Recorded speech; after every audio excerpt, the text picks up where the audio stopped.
नमस्कार, हम फिर से आपका स्वागत है राही न्यूज़ में। मैं सोनू कश्यप। खास जानकारी जैसे कि आपके लिए लेकर आता हूं। अभी जो चल रहा है सिलसिला, अभी जो एक मेला ख़त्म हुआ था, चुनाव का मेला, जो विधानसभा का जो मेला था, उसमें लगातार बहुत सारे प्रत्याशी आए, निकल कर आए। उन्होंने अपने अपने वादे किए, लेकिन वादे पूरे होंगे या नहीं होंगे वो तो आप देख ही लेंगे अपने अपने क्षेत्र में कि किस तरह से आपके विधानसभा प्रतिनिधि जो आए थे, विधायक बनकर बैठ चुके हैं। तो क्या वो काम करेंगे या नहीं कर पाएंगे वो तो आने वाला भविष्य बताएगा। लेकिन अभी मेला लगने वाला है ग्राम पंचायत चुनाव का, और ग्राम पंचायत चुनाव चलते हैं तो फिर उसमें जिला पंचायत चुनाव भी चलते हैं, बीडीसी के चुनाव भी होते हैं। तो इस तरह के जो ग्रामीण स्तर पर जो चुनाव होते हैं उसी की हम आज बात करने वाले हैं। तो इस वक्त हम बैठे हैं विधानसभा भगवानपुर में, और यहाँ पर हमारे साथ एक खास शख्स मौजूद हैं जिनसे हम जानकारी लेंगे कि आखिर क्या क्या मुद्दे होने चाहिए आपकी ग्राम सभा के लिए। आपकी जो ग्राम सभा है उसमें जो ग्राम पंचायत चुनाव होंगे उसमें क्या सुधार होने चाहिए, जिला पंचायत के क्या दायित्व होने चाहिए। और इस वक्त हमारे साथ जानकारी हमें देंगे भाई संजय बजरंगी जी, जो हमारे साथ है। संजय बजरंगी, कैसे हैं भाई साहब? बढ़िया हैं भाई साहब, आपका बहुत बहुत धन्यवाद। अच्छा, आज हम आपके ही बीच पहुंच चुके हैं। बजरंगी जी, क्या रहेगा कि जो आपके जो क्षेत्र है विधानसभा भगवानपुर में बात करें तो यहाँ पर जो जिला पंचायत है, कौन सा आपका जिला पंचायत पड़ता है? मेरी जो जिला पंचायत पड़ती है किशनपुर जमालपुर के नाम से है, जिसमें 5 गांव आते हैं, करौंदी, किशनपुर, पुहाना, ननेड़ा और बंदाखेड़ी। कैसा प्रत्याशी आप, कैंडिडेट आपको कैसा चाहते हैं वो? हम वहाँ पर ऐसा कैंडिडेट चाहते हैं कि बहुत सी समस्याएं गांव की जो हैं, और ख़ास तौर पर जो हमारा ये मेन हाईवे बना है इसकी जो सबसे बड़ी समस्या है, और जो आसपास के गांव भी जुड़े हुए हैं उनकी सबसे बड़ा जो समस्या है, जो जनता रोड है किशनपुर के अंदर, उसमें आप लोगों ने देखा होगा कि दोनों साइड किस प्रकार से रोड का नाश हुआ पड़ा है, किस प्रकार से रोड के अंदर गड्ढे बने पड़े हैं, किस प्रकार से वहाँ पर रोज़ गाड़ियाँ पलटी रहती हैं, ट्रैक्टर पलटे रहते हैं। तो बड़ी समस्या आसपास के क्षेत्र में उस रोड से है। सबसे बड़ी समस्या जल निकासी की, यानी पानी की जो समस्या है वो बहुत बढ़ चुकी है, और जब से ये बाईपास बना है उसके बाद तो बहुत ज़्यादा बढ़ी है। लेकिन मैं आपको बता दूं जानकारी के लिए कि लगातार जब यहाँ पर ये हाईवे निकल रहा था और अंडर बाईपास बनने को लेकर आप भी चर्चा में रहे थे काफ़ी। जी, शायद नहीं हो पाया, वो नहीं हो पाया। सभी प्रतिनिधि ने पूरी जोर लगाया है, सभी ने कोशिश की थी, लेकिन नहीं हो पाया। और सबसे बड़ी समस्या क्या है, ये जो मेन हाईवे बना है इसमें किसी भी गांव में क्रॉसिंग ना होने की वजह से महिलाओं को अधिक दिक्कतों का सामना करना पड़ता है, क्योंकि हम अगर लेफ़्ट साइड में रह रहे हैं और हमारे खेत राइट साइड में हैं तो हमको बहुत दूर से घूम के आना पड़ता है। हाँ, अगर मैं किशनपुर की बात करूं तो हमें पुहाने से होके आना पड़ता है, और करौंदी की साइड अगर हमें जाना है तो फिर हमको टोल प्लाजा से निकल के जाना पड़ता है।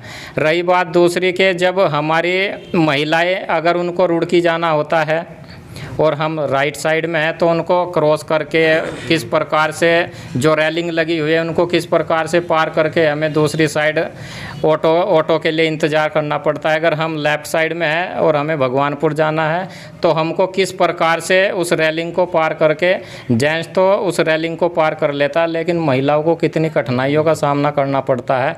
इस चीज़ के बारे में भी इन NHAI के जो ये अधिकारी हैं इनको इसमें विचार करना चाहिए था कि क्रॉसिंग के लिए, जिससे आम जनता को कोई दिक्कत ना हो, उनका ध्यान रखना चाहिए था इनको। एक शख्स मुझे मिले थे पुहाना से ही, जो मुझे बता रहे थे कि हमारा घर इधर है और घर के सामने उनकी जो घेर बोलते हैं गांव के अंदर वो है। अब दूध निकालने के लिए वो क्या करते हैं, बोलते कि 1.5 किलोमीटर रोज़ घूम के आता हूँ दूध निकाल के, तब अपने घर जाता हूँ। ऐसा सच में? हाँ, ऐसा सच में है, क्योंकि बड़ी दिक्कतों का सामना करना पड़ रहा है। आप लोग देखते भी होंगे, क्योंकि आप लोग तो मीडिया से हैं, आपका जाना आना लगा रहता है कि कितनी कठिनाइयों का सामना करना पड़ता है लोगों को। जेंट्स आराम से सड़क क्रॉस कर लेगा, लेकिन ज़्यादा दिक्कतें जो हैं महिलाओं को हैं, और जो अपनी घोड़ा बुग्गी और झोटा बुग्गी से अपने खेत के लिए जाते हैं उनको पूरे पुहाने को क्रॉस करके, जो किशनपुर के लोग हैं उनके खेत लेफ़्ट साइड में है, उधर जाना पड़ता है, तो उनको पूरा पुहाना घूम के आना पड़ता है। संजय भाई, क्या अब, क्योंकि अब तो सारा चीज़ निपट चुका था वो, क्या इसमें कोई अभी समाधान है इसका? कोई नहीं, उसका तो समाधान शायद अब किसी के पास नहीं है, क्योंकि रोड तैयार हो चुका है। लेकिन ये जो दूसरी समस्या है पानी की समस्या है। इसको कई बार वहाँ पर एसडीएम साहब, तहसीलदार कई बार जा चुके। अभी भी 4-5 दिन पहले वहाँ पर धरना दिया गया था और 2-4 दिन तक उसका असर रहता है। अभी जेसीबी लगी हुई है और टैंकर से उसका पानी निकाला जा रहा है, लेकिन जब बरसात लगेगी, बरसात लगातार रहेंगी, क्योंकि सावन के मौसम में बरसात ज़्यादा होती है, तो उस समय क्या स्थिति वहाँ पर होगी? क्या टैंकर उस पानी को सुखा पाएंगे? सबसे बड़ा ज़्यादा पानी भरा हुआ मैंने देखा है पंचवटी जो फैक्ट्री आपकी पड़ती है उसके पास में ज़्यादा। पंचवटी की लेफ्ट साइड में भी और पंचवटी के सामने भी, दोनों तरफ बुरा हाल है। वहाँ से आप ना पैदल निकल सकते हो, ना आप बाइक से निकल सकते हो, ना आप गाड़ी से निकल सकते हैं, क्योंकि पानी इतना ज़्यादा भरा हुआ है, आप लोगों को पता ही नहीं लगेगा कि गड्ढा किस जगह है।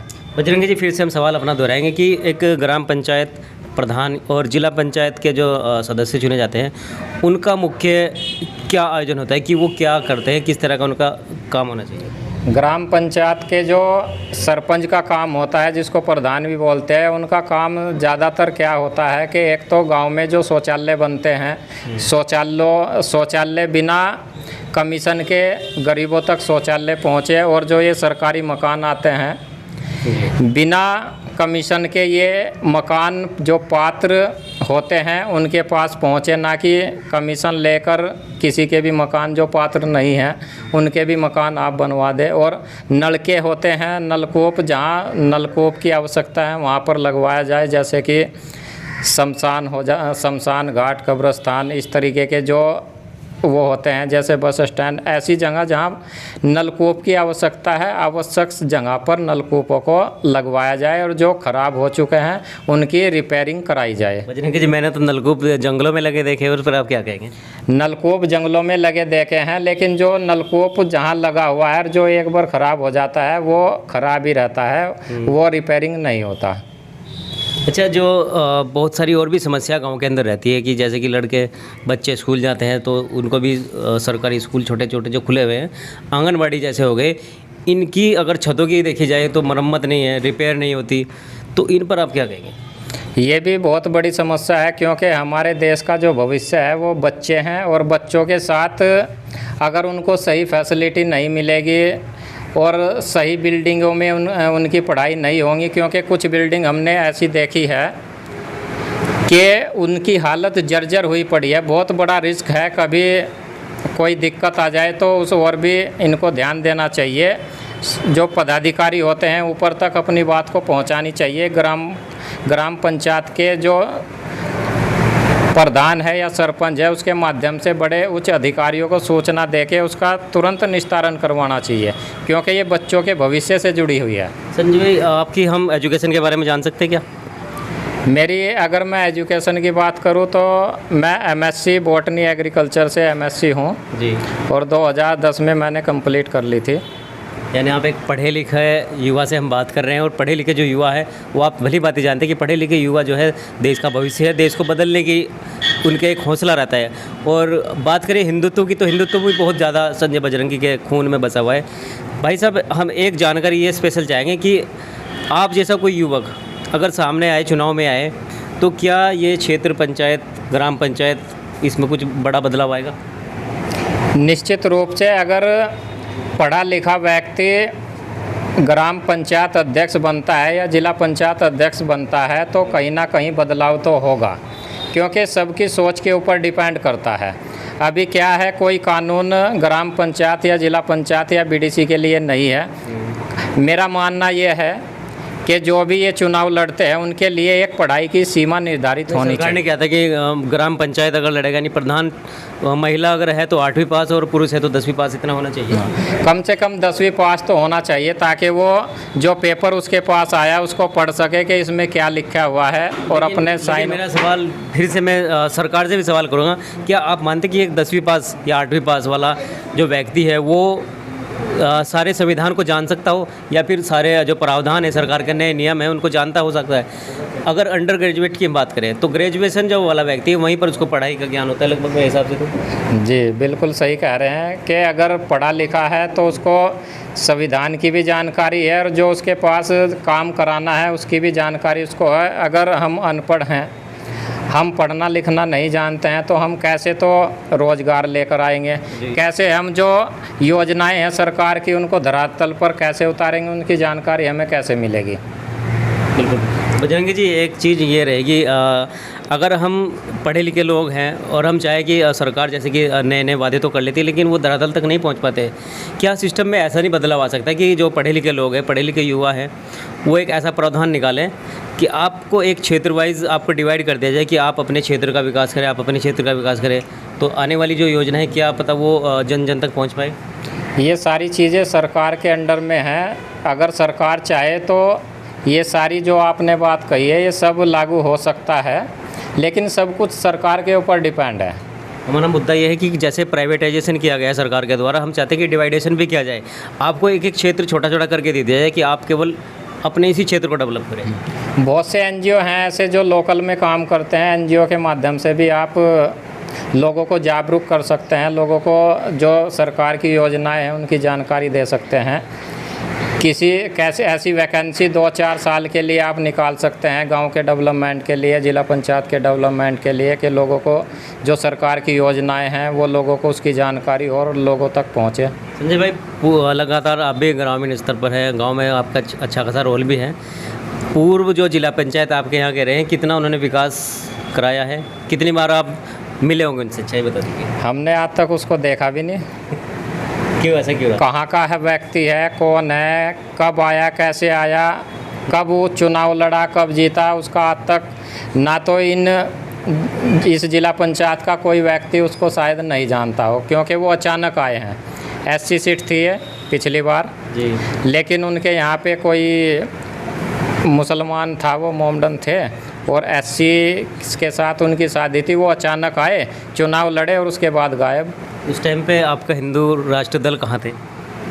ये तो संविधान है, संविधान में जो नियम है, जो कानून है, उसके दायरे में उन्होंने चुनाव लड़ा है। अच्छा, जैसे कि ऐसे लोग कर लेते कि कोई ओबीसी कास्ट का है और वो एससी सीट पर अगर उसको चुनाव लड़ना है तो वो एससी कास्ट की जो महिला है, लड़की है, उससे शादी करने के बाद उसमें चुनाव लड़ लेता है आरक्षण वाली सीट पर। क्या ये इसमें कुछ बदलाव नहीं होना चाहिए? बदलाव निश्चित तौर पे होना चाहिए, क्योंकि जो ये आरक्षण तय हुआ है एससी एसटी ओबीसी जनरल, इसको देखते हुए इसमें बदलाव होना चाहिए। जो जिस कैटेगरी में आता है उसको उस कैटेगरी में लड़ने का अधिकार मिलना चाहिए। और मैं तो यही मांग करूँगा, मैं यही चाहूँगा कि जिस प्रकार से जो जिस कैटेगरी के लिए सीट आरक्षित हुई है उस कैटेगरी को ही वो सम्मान मिलना चाहिए। इस तरीके से तो कि ओबीसी सीट आई है और कोई ओबीसी की महिला ले आएगा, चुनाव लड़ा, उसके बाद उसको छोड़ दिया, तो इसमें बदलाव आना चाहिए। इस विषय पर भी जांच होनी चाहिए मेरे हिसाब से, तो सरकार को इस चीज़ पर ध्यान देना चाहिए। लेकिन खैर, हम बात कर रहे हैं ग्राम पंचायत चुनाव के। संजय भाई ने बहुत अच्छी जानकारी हमें गांव से दी कि गांव के अंदर किस तरह का युवा नेता होना चाहिए, किस तरह का वो ग्राम पंचायत होना चाहिए। प्रधान की बात करें तो ग्राम प्रधान भी पढ़ा लिखा होना चाहिए। मेरे हिसाब से तो कम से कम ग्रेजुएशन वाला व्यक्ति ही ग्राम पंचायत का चुनाव लड़े, ताकि वो अपने सारे प्रावधान जाने, सरकार से लड़ने की बात जाने, सरकार तक अपने प्रस्ताव जो है पास कराने तक की बात जाने। तो फिर हम गाँव की जानकारी हम आपको देंगे। सोनू कश्यप, राही न्यूज़ की टीम लगातार आपको दिखाएगी मिशन गाँव गाँव, और मिशन गाँव गाँव से जुड़िए। जय हिंद, जय भारत, जय उत्तराखंड।